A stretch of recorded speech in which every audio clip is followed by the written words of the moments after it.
Welcome to our fifth Polio Talks.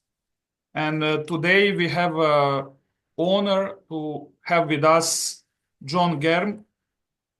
Is the retired board chair of Campbell and Association International Consulting and Consulting Engineer. Germ joined Rotary in 1976 and has served Rotary as president of Rotary International in 2016-17, vice president, director, foundation trustee, and he was serving as a chair of foundation.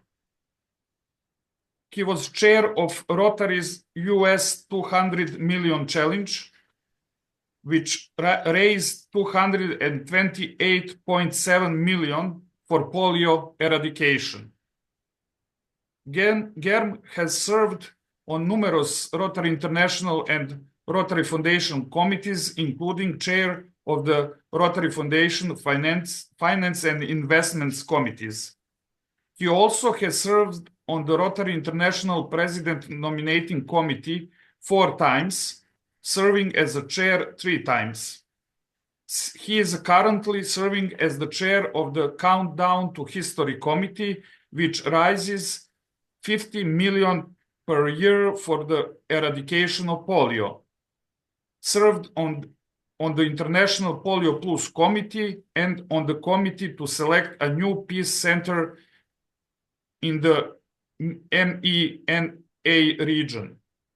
He negotiated an agreement and extensions with the Bill and Melinda Gates Foundation, where Rotary will provide $50 million annually to the eradication of polio, and the foundation of Bill and Melinda Gates will provide Rotary a match of $100 million for the eradication of polio. This is a 3-year grant. John has received Rotary International's Service Above Self Award, the Polio Plus Pioneer Award, the Rotary Foundation's Citation, and other awards. He and his wife, Judy, are benefactors and members of the Arch Clamp Society of the Rotary Foundation. They have 4 children and 6 grandchildren.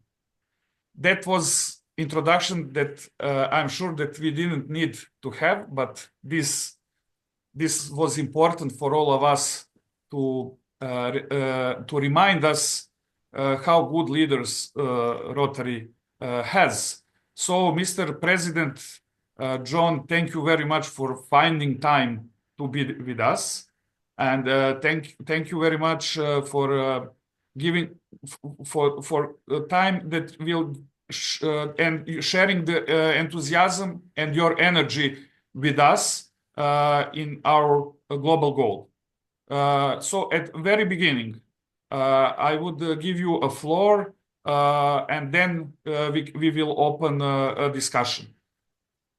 Thank you very much. It's good to be with you, even though it's virtually. Back in the 2000s, we all became very much acquainted with Zoom, as we had most of our meetings and everything via Zoom.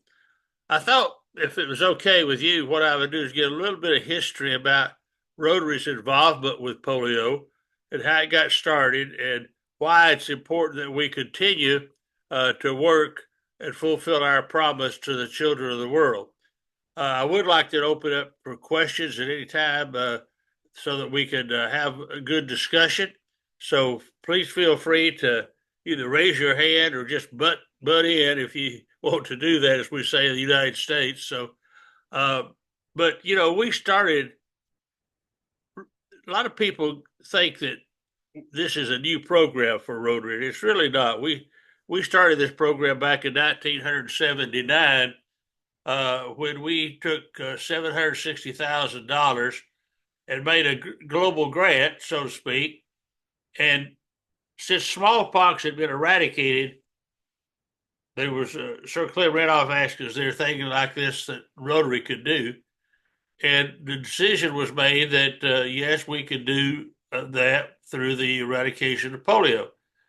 Well, to prove that, we had to have a test program. So we put out applications for grants, and the Philippines was a successful winner of that grant of $760,000, which was intended to provide vaccine and to vaccinate 6 million children in the Philippines. That ended up being a very huge success because it had governmental support, it had religious support, it had Rotary support, and the legislature there was behind it 100%. So it turned out to be a very good project.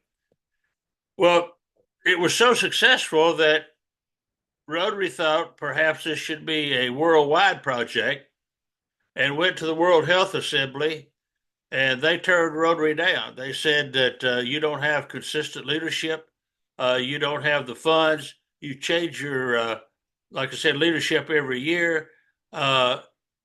So we don't think you ought to do that. The actual quote was, "Thank you for what you have done, but it's better that you go on back and do other things." So that just made Rotary mad, so to speak. So Rotary said, "How much is it going to cost to eradicate polio?" At that time, the estimate was $120 million. If you compare that right now, our budget on an annual basis right now is $1 billion. That's 1 billion US dollars versus what was thought back in 1982 to 85 that there's going to be 120. But Rotary did raise 247 million against that $120 million goal. So Rotary's been financially involved. Rotary, through its volunteer organizations, has done a lot of different projects around the world in order to help raise money in order to eradicate polio. So we've had a lot of effort in doing that. And then in 1985, after we had raised that 247 million, this organization called the Global Polio Eradication Initiative was formed. And that at that time consisted of Rotary as the lead partner in there, WHO, UNICEF, and CDC. We had to have a couple more fundraising efforts between that, and I asked one of the people that was there originally, how did you come up with that $120 million? And they said, well, the $120 million is because there was about 100 million children under the age of 5 around the world, cost 60 cents. So they thought that would be $60 million. So that was fine. But then they had contingency. And I asked that individual, I said, well, did you ever think that people are still going to have children along the way? So that's where we ran into problem. We ran into problem with the continued growth of the population, especially those that were under the age of the newly born babies. We ran into problems with unrest and civil unrest, and we ran into governmental problems.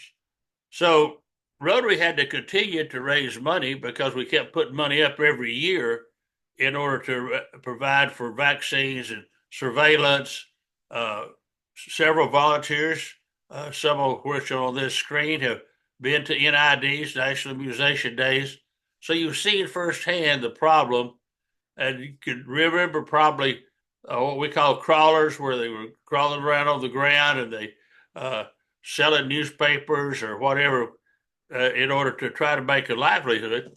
So we all know of those situations, but in 2007, we had what I think was the greatest thing that has happened to Rotary in many years, when the Bill and Melinda Gates Foundation said that and wired $100 million to the Rotary Foundation. Now, the best thing about that to me was not just the money.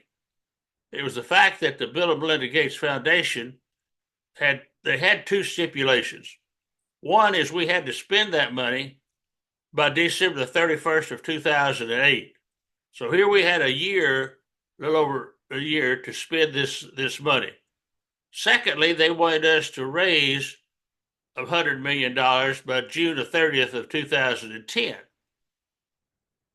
to me, that showed the confidence and the credibility that the Gates Foundation had in Rotary International. They knew Rotary had started it, and Bill Gates has said several times that it wasn't the Gates Foundation that started the polio eradication, it was Rotary.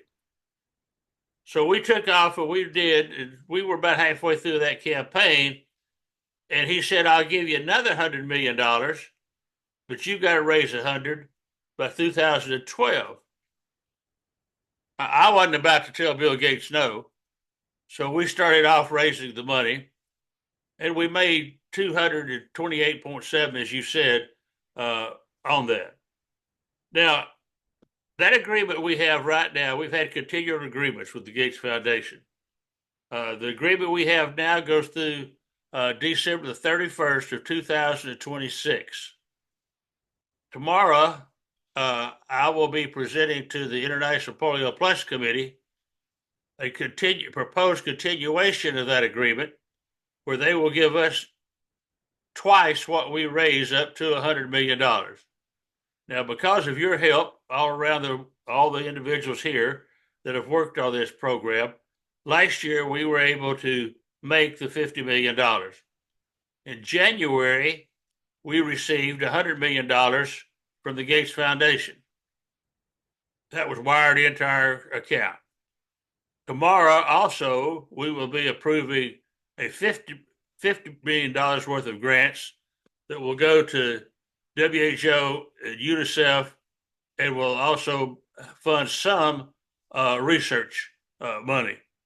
So that it's not what that money is, and it's not how much money we raise, it's what that money can do. That money has saved several millions of children's lives. It has helped prevent blindness in children through the vitamin A supplement that has been utilized. It's kept more people from being crippled. So if you go back and think about that, in 1985, there was 1,000 cases per day, 125 countries. Well, right now, we're down to 2 countries with the wild polio virus, Pakistan and Afghanistan. Now, we do have what is called a variant virus, which is one that is shedded from someone that has had polio or has had the drops, because we do give that live vaccine. It's a weakened vaccine, but it is a live virus. But we've made great progress. And right now in 2023, we had 580 total cases of the vaccine-derived virus and the wild polio virus. This past year, we were down to 365 cases. We have a strategic plan change that says that we will our plan is to have the wild polio virus interrupted by December of 2027. And we have eradicated by 2027. But we go to 2029 on the variant, because it is harder to control, because it is shed from someone that has had the vaccine to somebody that didn't get it through the filthy water, drinking water, swimming pools, whatever. It's personal contact. So we know we got a lot more work that we've got to do. But as I said, our budget, and I'm on the GPI Finance Committee, is $1 billion a year. So if you think about Rotary putting up $150 million, that's a pretty good hunk of what we have to have in order to eradicate polio. So each of you deserve a personal thanks, because you've all been involved with the eradication of polio. You know how important it is, because several of us have seen the effects of polio. And I never will forget when James Bomar was president of Rotary International in 1979-80, and he made the comment that when he was in the Philippines putting those 2 drops in a child's mouth, that there was a tug at his pant leg. And he said, I didn't want to look down because I didn't want to spill those two precious drops. But when you look down, when he got through, this little boy looked up at him and said, "Thank you, mister. That's my sister. She will not be crippled as I am." Because he was a crawler. But what that little boy was saying is, thank you, Rotary. Because Rotary had the initiative to start this program, and Rotary is going to have the persistence to end this program. There's a video I would like for you to look at, and I'm not going to show it here, but go to the Net Branding Center, and you're going to see a video that's called The Unstoppables. And The Unstoppables is about Rotary and Rotarians who have not stopped since 1979 on trying to save all the children in the world. We've done it by individually giving. We've done it by getting districts to get their clubs to do $1,500 per club. We've done it with districts that have given 20% of their DDF. And we've done it by separate fundraisers like the Drive Around the World and all these other different things that has happened. And people could come up with the greatest of thoughts. We have a program in our area called the Purple Pinky Donut, where we take donuts that are made in the shape of a finger, put purple icing on the fingers like the fingernail. And that project has raised well over $2 million to do that. Not to be talking about whiskey, but on the other hand, working with Jack Daniels, we were able to buy a barrel of whiskey for $9,700, give that whiskey away in a bottle of whiskey called Sergeant Select, and we raised over $750,000. A lot of ideas like that, walks, runs, and everything. So I thank you for all of those. And I'm not going to start trying to name of those that I know y'all have participated in, because that'll get me in trouble because I'll leave somebody out, and I don't want to do that. So I ask you to look at that and to remember, we Rotary were the champions and are the champions of this program.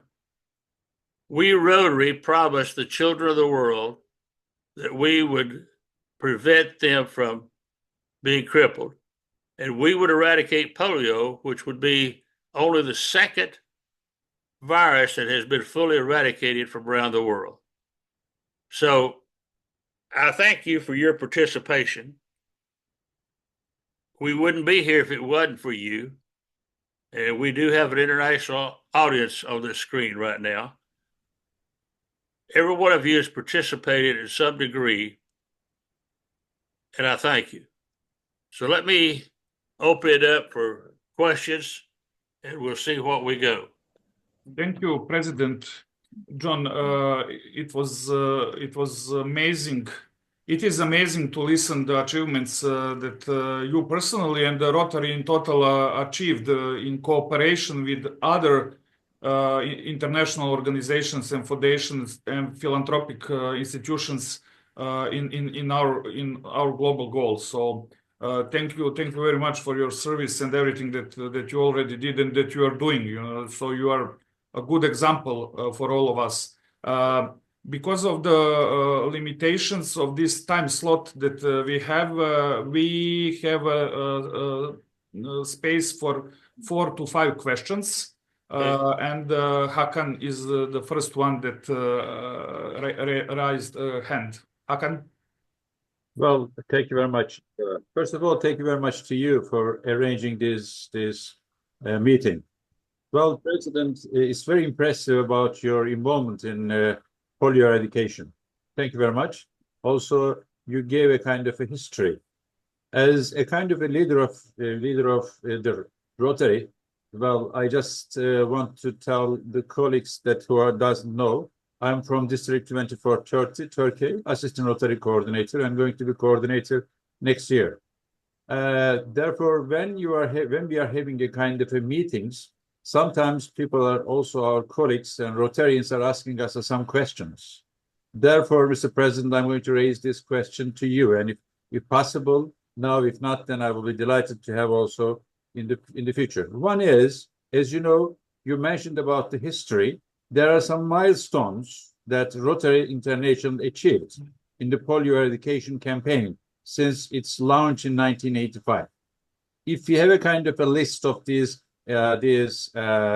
milestones that to give about the people since 1985, that will be very helpful in our presentations. That is number one question. Number two is, as you know, as a Rotary International, we have some strategies. As Rotary International, what kind of strategies that we are using with the partnership, say, for example, some other organizations, say, for example, World Health Organization or UNICEF.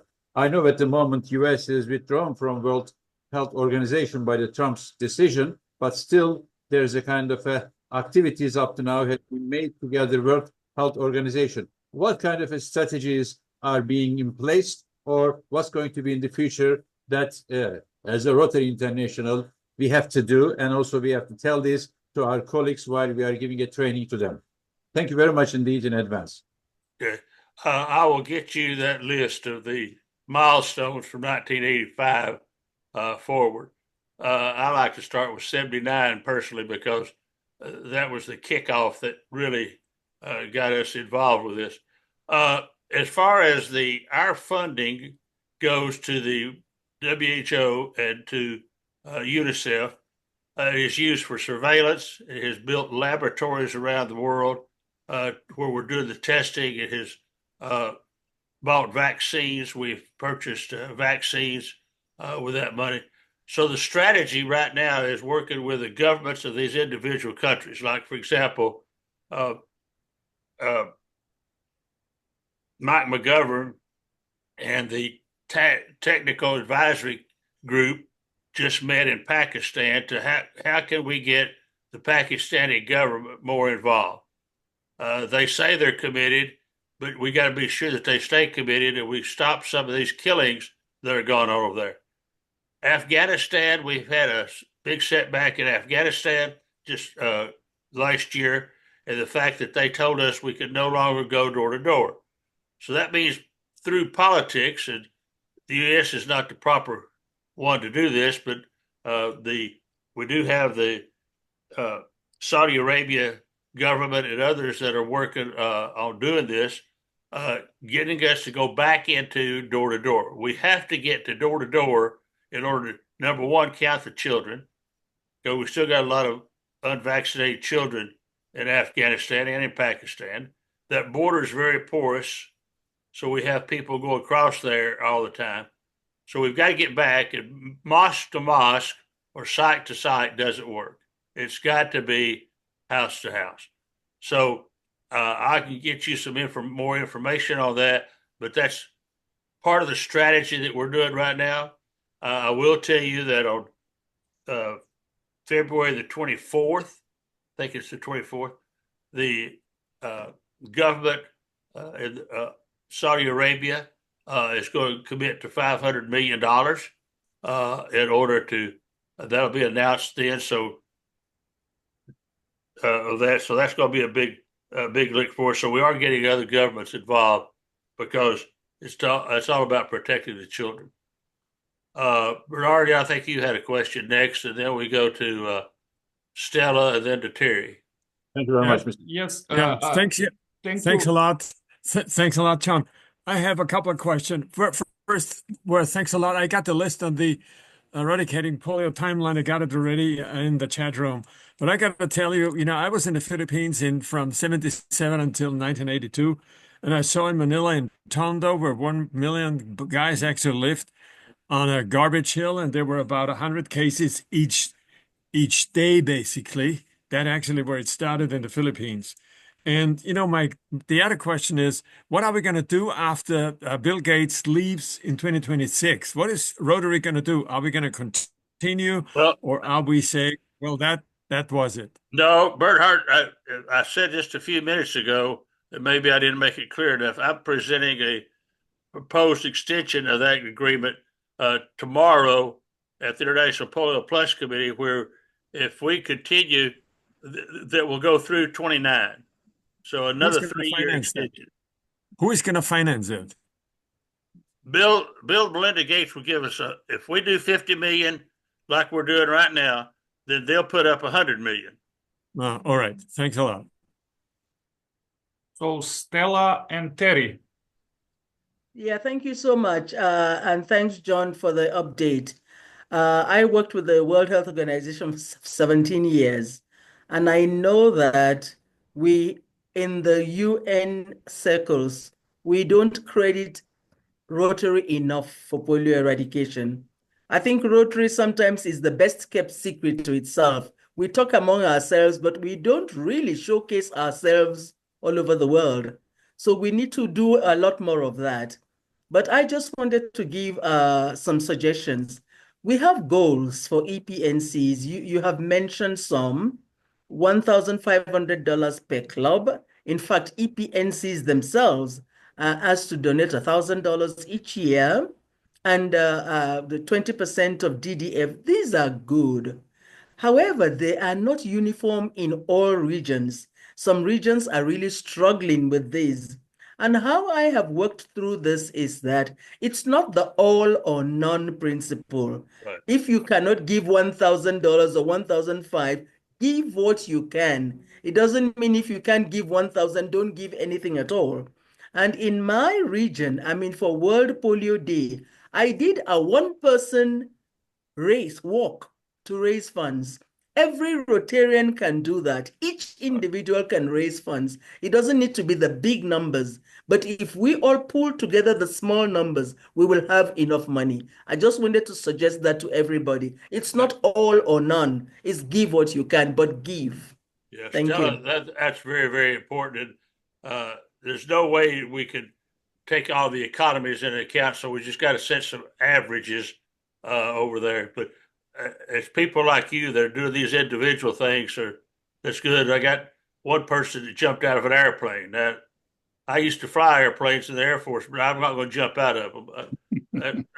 They weren't built to be jumped out of, but they helped. But he did it, and he made a lot of money. Terry?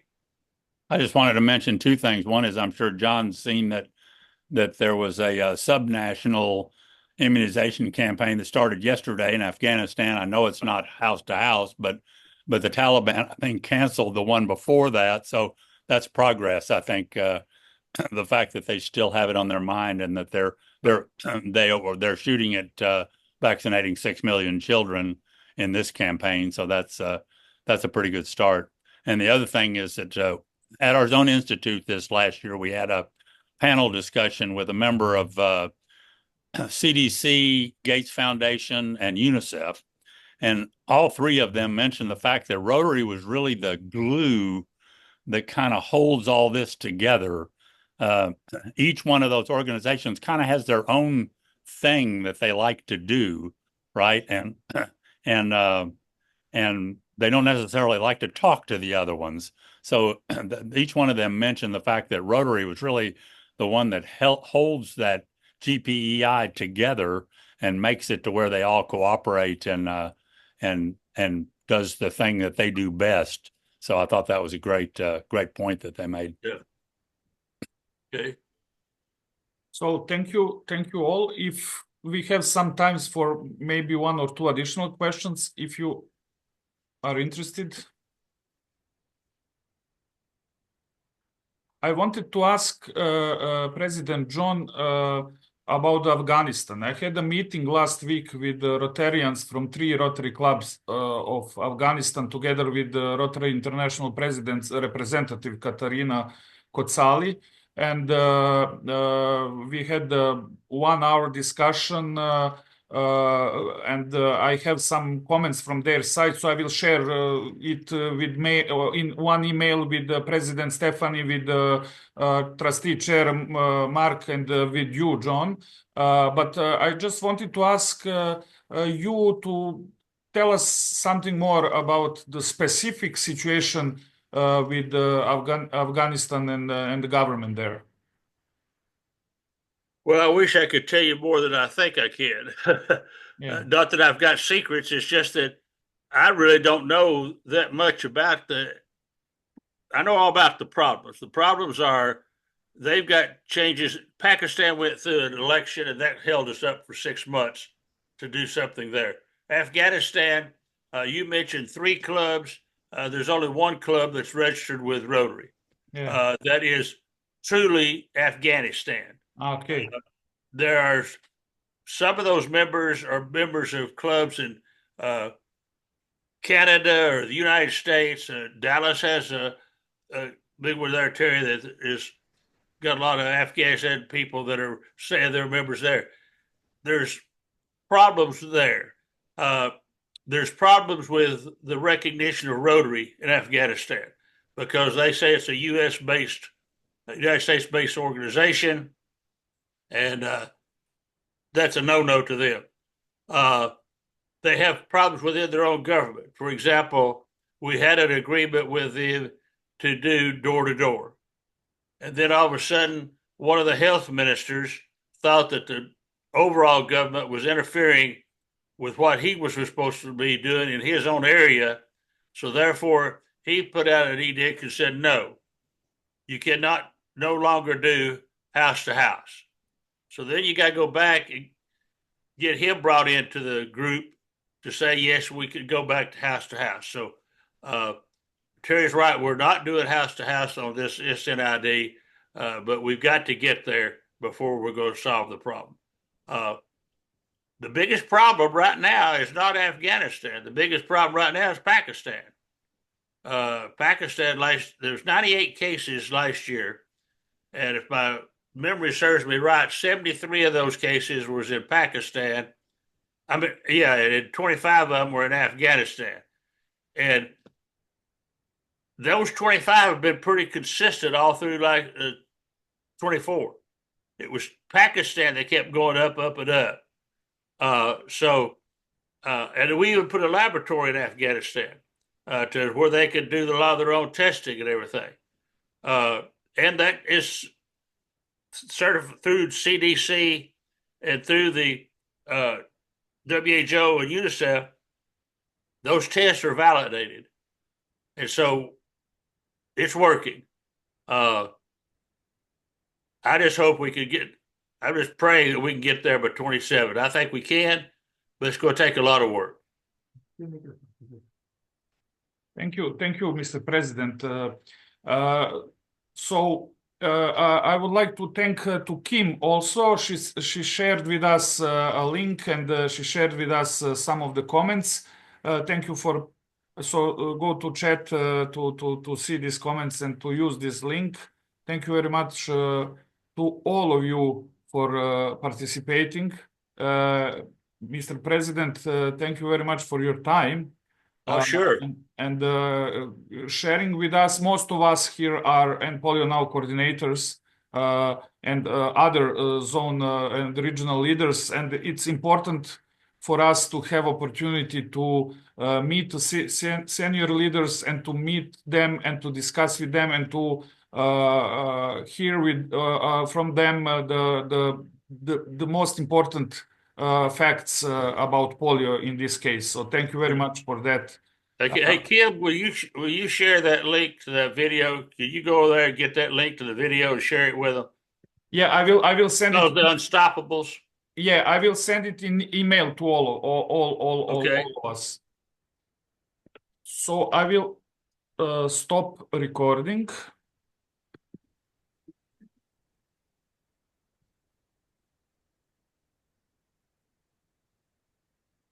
Well, while you're doing that,